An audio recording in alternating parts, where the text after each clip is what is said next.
welcome back sa Samuyang pagbablog ni Mayor Madel. May manang tawag yan.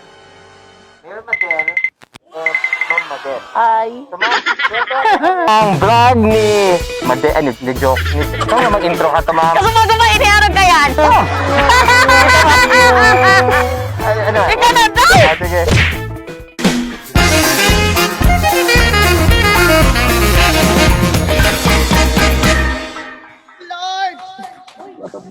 Malig pala.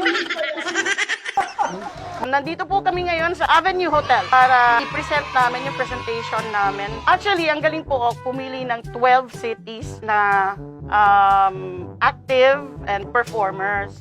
And it so happened na nakasama kami sa pioneer ng program ng Galing po. We're dealing about adaptive measures, adaptive leadership.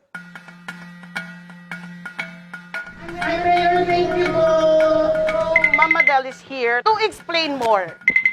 So, ito po yung Galing po, present namin, ano yung Iriga City. Seryoso? Yung Iriga City. So, inano namin kung paano at anong ginagawa ng Iriga City sa COVID at yung mga calamity. So, gaano ka-prepared ang Iriga, ano yung mga measures na mga ginagawa sa COVID, ano yung mga ginagawa sa typhoon. So, at ano pa yung ibang mga projects and mga developments sa Iriga. Nakakakaba. May sumigaw pa, Diyos ko Lord! Bago kami nagsimula. We'd like to move now to our last presenter. Lord! Youngest mayor ba? Youngest mayor ba to? Mayor Mads. We'd like to now present the city of Iriga and probably our youngest lady mayor in the Philippines. Ay, tito, narinig pala. Oh, yan. Pati yung sign of cross mo, nakita eh. Mayor Mads, Nagtatakicardia na ako. you're going to do well. Nagpapalpitate na po ako. Yung 12 cities ito, lahat magagaling. Lahat magagaling yung presentation. Grabe yung pressure. Pero makikita natin yung pinaghirapan talaga yung video. Lalong-lalo na po ni Mayor Madel talaga umakyat sa bundok. Halos ilang araw na pinaghirapan kung paano bubuuhin. Kasi, syempre, pag sinabing Iriga, talagang yung quality ng trabaho, ng presentation. Hardest is, paano mo i-compress into 20 minutes? Tulak ka dito sa... Lahat na nandun na eh. Kulang pa. All together with Lord is ready. Ano yung t-shirt ni Mayor? Puro pareho. Ano amo? Tinasad siya na ng aldo. One day shoot. O, hindi rin. Pinalapan po yung uniform ko. City was visited by 3 typhoons, which are super.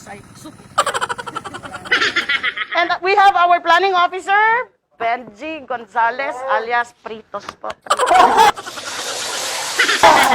Aside from that, nagkaigwa rin ba na program that was coined by the mayor herself, ang apod kayan is usad na masaring Eriginyo or a resilient Eriginyo. That encompass the ownership, and co-creation ng kapos na mga papinisyon ita. May synchronicity. Speaking of resiliency, I think dapat nandito din yung CDRM mo. Yes! Dito din si Mom is here! Halika, bakit ka naging resilient? Kwentuhan mo kami, ma'am. Kwentuhan mo kami ng pagiging resilient. Nagpatawag na si Mayor agad, one text away, lahat po nandun. So, importante yon kasi po ang DRRM office and ang officer po ay coordinating lang po siya ng buong CDRRM Council. So, sino-sino naman ang members ng CDRRM Council? Ayan. Meron pong expanded ang CDRRM Council natin. Based sa mandate po kasi ng RA 10121, yun po yung limited lang siya, nasa 20 plus, 22 gano'n. Pero ang Iriga City po, meron tayong 72 C-Dream Council members. Lahat po ng LGU department, offices, kasama po doon.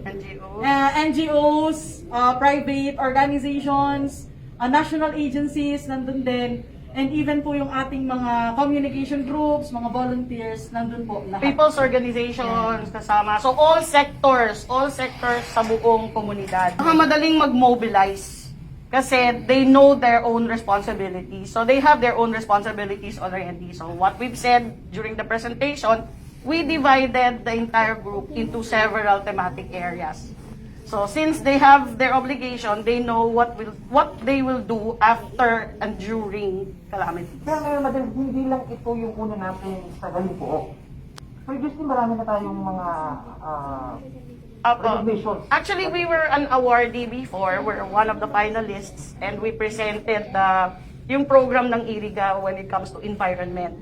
Then after that, medyo naglalo sa Galimpook because naging active kami internationally. So, doon naman kami sa international.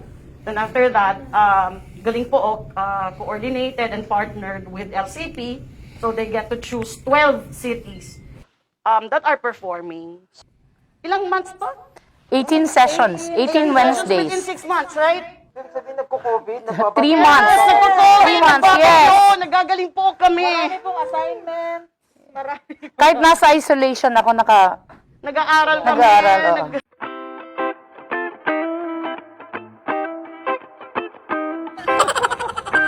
Impediments and hindrances. Yes! Yes! Abangan po ninyo ang iba pang mga vlog ni Mayor Matel with the gang. With jokes! Mas Thank you!